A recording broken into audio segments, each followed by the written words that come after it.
Breaking news में बड़ी खबर आपको बताते, बिहार विधानसभा चुनाव का जो एग्जिट पोल सामने आया है उसमें साफ तौर पर देखा गया है कि एनडीए बहुमत के साथ सरकार बना सकता है 14 नवंबर को, मतलब एनडीए की जीत होने वाली है। इसी को लेकर अखिलेश यादव की भी प्रतिक्रिया सामने आई है। उन्होंने कहा कि एनडीए नहीं जीतने वाला, ये सारे एग्जिट पोल गलत हो सकते हैं। तो इसी पर ज्यादा अपडेट के साथ मेरे साथ मौजूद है मेरे सहयोगी हर्षी।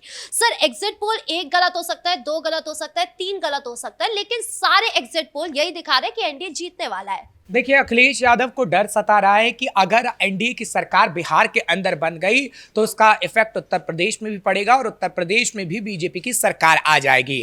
और इसी डर के कारण अखिलेश यादव ये बार बार कह रहे हैं कि बिहार में एनडीए की सरकार नहीं बनेगी और ये तमाम एग्जिट पोल गलत साबित होंगे।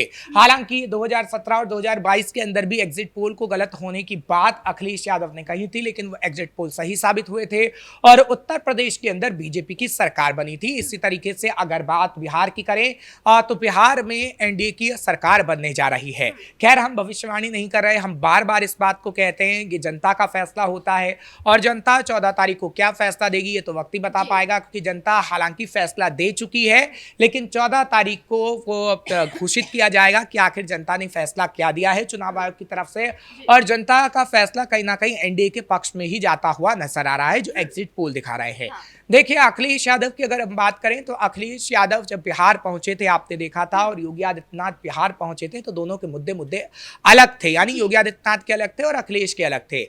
और मुद्दों पर बात कौन कर रहा था? योगी आदित्यनाथ। योगी आदित्यनाथ बता रहे थे कि कैसे बुलडोजर एक्शन हमने किया है और ऐसा ही बिहार के अंदर होगा, कैसे माफियाओं में डर पैदा करने का काम हमने किया है, कितनी अवैध संपत्तियां हमने बुलडोजर से तोड़ी हैं और उन संपत्तियों पे खास तौर पर गरीबों को घर दिए हैं। ये बताने का प्रयास लगातार किया गया योगी आदित्यनाथ की तरफ से। और एक एजेंडा योगी आदित्यनाथ रख रहे थे कि एनडीए की सरकार में कैसे कैसे विकास होता है और विकास की ओर अग्रसर बिहार भी हुआ है, उत्तर प्रदेश भी हुआ है। सीएम योगी के हम बात करें तो उन्होंने काफी सारा स्टार प्रचार की तरह गए थे। उन्होंने काफी सारा रैलियां करी, चंपारण से लेकर सीमांचल तक, अलग अलग राज्यों में, वो जिलों में वो गए थे।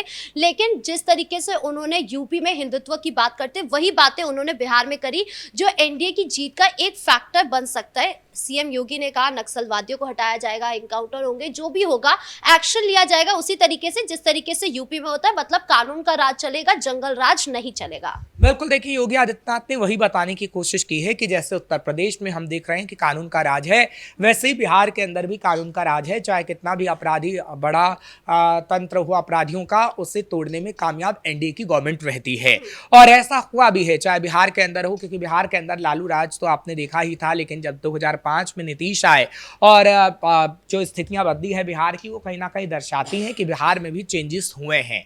इसमें कोई दो राय नहीं है। हम ये नहीं कह रहे हैं कि पूरी तरीके से बिहार में अपराध कम हो गया है, लेकिन हाँ, चेंजेस हुए हैं जो बिहार की जनता को नजर आते हैं और इसलिए बिहार की जनता एनडीए की गवर्नमेंट बिहार के अंदर चाहती है। लेकिन अखिलेश यादव की बात करें तो अखिलेश यादव की जो बिहार के अंदर आपने रैली देखी थी, अखिलेश यादव ने कोई भी मुद्दे नहीं उठाए।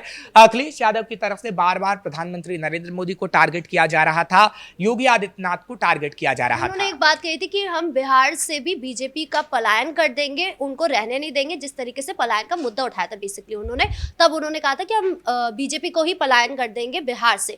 और लेकिन अब जब ये दिख रहा है कि एनडीए जीतने वाली है, तब आपको क्या लगता है कि बिहार में तो बीजेपी आ रही है, एनडीए आ रही है, और दूसरी तरफ अब ये यूपी में भी ऐसे ही होने वाला है और वहां को लेकर भी अखिलेश यादव काफी ज्यादा घबराए हुए हैं। देखिए, अखिलेश यादव कहीं ना कहीं घबराए तो वाकई हुए हैं, लेकिन अखिलेश यादव को ये पता होना चाहिए कि जब से बीजेपी का जेडीयू के साथ गठबंधन हुआ है, बीजेपी और ज्यादा मजबूत हुई है। और बीजेपी की अगर बात करते हैं तो अभी भी ये एग्जिट पोल बताते हैं कि कैसे बीजेपी को खास तौर पर वोट प्रतिशत ज्यादा मिला है। ये एग्जिट पोल बता रहे हैं, तो बीजेपी तो बार बार मजबूत हो रही है और सबसे ज्यादा राज्यों में इस वक्त बीजेपी की ही सरकार है और योगी आदित्यनाथ दोबारा से एक बार फिर 2027 में सीएम बन सकते हैं। वो डर अखिलेश यादव को सता रहा है, क्योंकि आप देखिए, अखिलेश यादव जब जब बात करते हैं तो योगी को निशाने पर लेते हैं। हालांकि उन्हें निशाने पर बिहार में नीतीश को लेना चाहिए था, प्रधानमंत्री नरेंद्र मोदी को तो वो ले ही रहे थे, लेकिन नीतीश वहां पर सीएम थे, लेकिन वो वो योगी आदित्यनाथ की बात कर रहे थे, यानी बिहार से उत्तर प्रदेश की राजनीति को साधा जा रहा था और एक जमीन तैयार करी जा रही थी 2027 के लिए। और साफ तौर पर दिख रहा था कि कैसे अखिलेश और योगी की भिड़ंत बिहार के अंदर हो रही है, जो 2027 तक ऐसे ही देखने को मिलेगी, क्योंकि 2026 में बंगाल और उसके बाद 2027 में तुरंत उत्तर प्रदेश विधानसभा चुनाव होने हैं, जिसमें आपको साफ तौर पर ऐसे ही भिड़ंत दिखेगी। लेकिन हाँ, आप इतना जरूर कह सकते हैं कि मुद्दों की बात एनडीए करेगी और मुद्दों की बात वो हमेशा से करती रही है, जिसका असर ये हुआ है कि वो गवर्नमेंट बनाती रही है। अच्छा, एक बात जो अखिलेश यादव ने कही थी बिहार के अंदर कि एक रंगा है सीएम योगी, मतलब वो सिर्फ एक ही समुदाय की बात करते हैं, एक ही लोगों की बात करते हैं। तो क्या आपको लगता है कि वो सिर्फ हिंदुत्व को लेकर जो साधते रहते हैं, हिंदुत्व की बात कर रहे थे, वो हिंदुत्व को ही साध रहे थे, और अखिलेश यादव ऐसा कुछ नहीं करते, ऐसा कुछ है? देखिए, हिंदुत्व की अगर बात करें तो हिंदुत्व को वो साधते हैं जिससे उन्हें राजनीतिक फायदा होता है। ऐसा नहीं है कि अखिलेश यादव एक विशेष समुदाय को नहीं साधते हैं, वो भी मुस्लिमों को साधते हैं जिससे फायदा होता है। तो राजनीति में आप अलग अलग विशेष समुदाय को अपने हिसाब से साध सकते हैं और राजनीति में वो जायज़ है, जो योगी आदित्यनाथ भी करते हैं और अखिलेश भी करते हैं। तो अखिलेश का ये कह देना योगी आदित्यनाथ को बार बार कि आप हिंदुत्व के एजेंडे को साध रहे हैं, आप हिंदुओं का साथ दे रहे हैं, वो एक पूरी तरीके से गलत है, क्योंकि आप भी हिंदुओं के खिलाफ बयान देते हैं और एक विशेष समुदाय को साधने का काम करते हैं। अच्छा, हम कह सकते हैं कि एग्जिट पोल अभी क्या आएगा 2027 का, तो ये तो हम बता ही नहीं सकते, लेकिन अगर गलती से ये भी बीजेपी के पक्ष में गया तो फिर से अखिलेश यादव यही बात कहेंगे कि एग्जिट पोल सारे गलत है, हम नहीं मानते ऐसे एग्जिट पोल को। देखिए, बिहार के अंदर एनडीए की गवर्नमेंट बनती है, अभी तो ये एग्जिट पोल है, लेकिन एग्जैक्ट क्या आता है 14 तारीख को वो देखने वाली बात होगी। लेकिन बिहार के अंदर अगर एनडीए की गवर्नमेंट बनेगी तो आप ये मान के चलिए कि 2027 में योगी आदित्यनाथ दोबारा से सीएम बन रहे हैं उत्तर प्रदेश के अंदर। और अगर बात हम बंगाल की करें, क्योंकि 2026 में भी बंगाल में इलेक्शन है, तो बंगाल में भी बीजेपी उतनी मजबूत अब हो चुकी है, क्योंकि देखिए जो वामपंथी दल थे या फिर कांग्रेस थी, उसको पूरी तरीके से समेट चुकी है बीजेपी पश्चिम बंगाल के अंदर। और पश्चिम बंगाल के अंदर टीएमसी से सीधा मुकाबला बीजेपी का है और इस बार भी कड़ा मुकाबला होगा और इस बार कुछ भी हो सकता है, बीजेपी बंगाल तक में सरकार बना सकती है। लेकिन हाँ, बिहार में एनडीए की गवर्नमेंट बनी तो उसका असर बंगाल से लेकर उत्तर प्रदेश तक पड़ेगा और यही कहीं ना कहीं विपक्षी पार्टियों को खाया जा रहा है, चाहे ममता बनर्जी हो या फिर राहुल गांधी हो या फिर तेजस्वी यादव हो या फिर अखिलेश यादव हो। क्योंकि आपने देखा था कि प्रधानमंत्री नरेंद्र मोदी के लिए आप कह सकते हैं, क्योंकि वो नरेंद्र मोदी से ही खास तौर पर नफरत करते हैं, बीजेपी से नहीं, उनके लिए कैसे इंडिया अलायंस बनाया गया। हालांकि इंडिया अलायंस जिसने बनाया नीतीश कुमार, वही कहीं ना कहीं अलग हो गए, लेकिन वो इंडिया अलायंस चाहता है कि कैसे प्रधानमंत्री नरेंद्र मोदी को सत्ता की कुर्सी से हटाया जाए और जहां जहां पर बीजेपी शासित राज्य हैं वहां पर अपनी सरकार बनाई जाए। लेकिन अभी तक तो फिलहाल ऐसा होता हुआ नजर नहीं आ रहा है। अभी तो ऐसा ही हो रहा है कि जहां पर कांग्रेस की सरकार बनने को होती है वहां पर बीजेपी की सरकार बन जाती है। आपने देखा महाराष्ट्र के अंदर, आपने देखा हरियाणा के अंदर, क्योंकि हरियाणा के अंदर भी एंड टाइम तक ये कहा जा रहा था कि कांग्रेस की सरकार बन रही है, लेकिन जनता ने बीजेपी को पसंद किया। और बिहार के अंदर भी ऐसा ही होने जा रहा है कि जनता एनडीए को पसंद करेगी, वो इसलिए क्योंकि एनडीए ने विकास की बात को की है, एनडीए ने मुद्दा उठाया है, एनडीए ने बाखूबी प्रधानमंत्री नरेंद्र मोदी के चेहरे को बार बार इस्तेमाल किया, यानी उनका विजन क्लियर था। लेकिन अगर वहीं पर हम यूपी में भी देखें तो विजन क्लियर है कि हिंदुत्व और विकास के मॉडल पर चलना है, लेकिन अखिलेश यादव उनका कोई विजन क्लियर नहीं समझ में आता है, तो ये भी उनका एक बड़ा फैक्टर हो सकता है कि वो चुनाव में पीछे रह जाए। बिल्कुल, देखिए, विजन कहीं ना कहीं आपका क्लियर होना चाहिए। आप सही बात कह रहे हैं कि अखिलेश यादव का इस वक्त कोई विजन नजर नहीं आता, लेकिन योगी आदित्यनाथ बार बार अपना विजन देते हुए नजर आते हैं। चाहे बात विकास की करनी हो, क्योंकि 2017 से 22 तक उन्होंने विकास की बातें की हैं।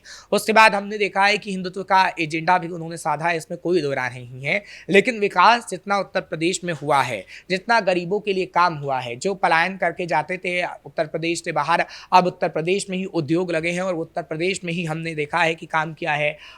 जो डिफेंस की इंडस्ट्री लगी है उत्तर प्रदेश के अंदर खास तौर पर, उसने कितने लोगों को रोजगार देने का काम किया है, पढ़े लिखे लोगों को कैसे वहां पर जगह मिली है, वो खास तौर पर हम देख सकते हैं। और योगी आदित्यनाथ अभी किस तरीके से उस सेक्टर में काम कर रहे हैं वो भी किसी से छिपा नहीं है, चाहे फिर लखनऊ हो या फिर वो वाले जिले हों जो एकदम पिछड़े जिले होते थे, वहां पर भी उद्योग लगाने की बात हो रही है और लगाए जा रहे हैं। और माफियाओं का सफाई जिस तरीके से कर रहे हैं वो तो एक अलग ही फैक्टर सामने आता आता है कि माफिया की संपत्ति को गरीबों में देना, जो गरीबों से छीनी गई थी उसी को वापस दिक्कत यही थी कि पहले जो ये माफिया थे, चाहे आप कितने भी उद्योग लगा लीजिए, वो कैसे उन उद्योगों को बिखेरने का काम करते थे, वो कैसे उन्हें लूटने का काम करते थे लोगों को। लेकिन अब ऐसा उत्तर प्रदेश में नहीं होता।